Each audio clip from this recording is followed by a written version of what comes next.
সৈয়দপুর বিমানবন্দরে ৭৪ লাখ টাকা সহ ঠাকুরগাঁও জেলা জামায়াতের আমির আটকের পর রাজনৈতিক অঙ্গনে চলছে নানা আলোচনা।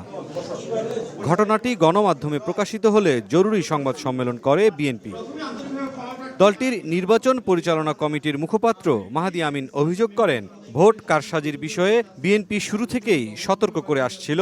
ভোটের আগ মুহূর্তে সেই আশঙ্কাই জোরালো হচ্ছে। জামাতের একটি জেলা সর্বোচ্চ নেতা কোন উৎস থেকে এই বিপুল পরিমাণ অর্থ নিয়ে কি উদ্দেশ্যে কাদের দেওয়ার জন্য নির্বাচনের ঠিক আগের দিন ঢাকা থেকে ঠাকুরগাঁও যাচ্ছেন, স্পষ্টতই আচরণবিধির এই লঙ্ঘন গণবিচ্ছিন্ন রাজনৈতিক দলটির দেউলিয়ত্ব ও অনৈতিক প্রভাব বিস্তারের চেষ্টা প্রমাণ করছে।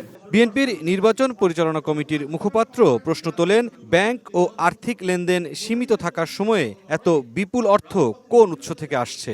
বিএনপির দাবি, নির্বাচনের ঠিক আগে অনৈতিক অর্থ লেনদেন ইলেকশন ইঞ্জিনিয়ারিং এর অংশ হতে পারে। ইতিপূর্বে আমরা দেখেছি দেশব্যাপী দলটির নেতাকর্মীরা বাসায় বাসায় গিয়ে ভোটারদের বিকাশ নম্বর ও ভোটার আইডি নিয়েছিলেন।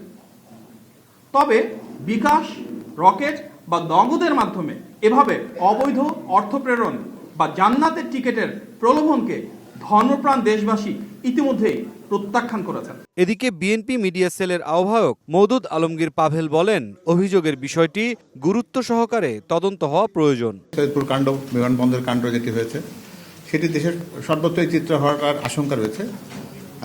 এক্ষেত্রে আমি মনে করি যে তৎপরতার সাথে আইন প্রয়োগকারী সংস্থা সেই সৈয়দপুর কাণ্ডকে অন্তত উদ্ঘাটন করেছেন, সেই প্রক্রিয়াটা বজায় থাকবে এবং দেশের অন্যান্য জায়গাতে অপচেষ্টাটা যেখানে আছে সেটাকে তারা যোগ্যতার সাথে প্রতিরোধ করবে।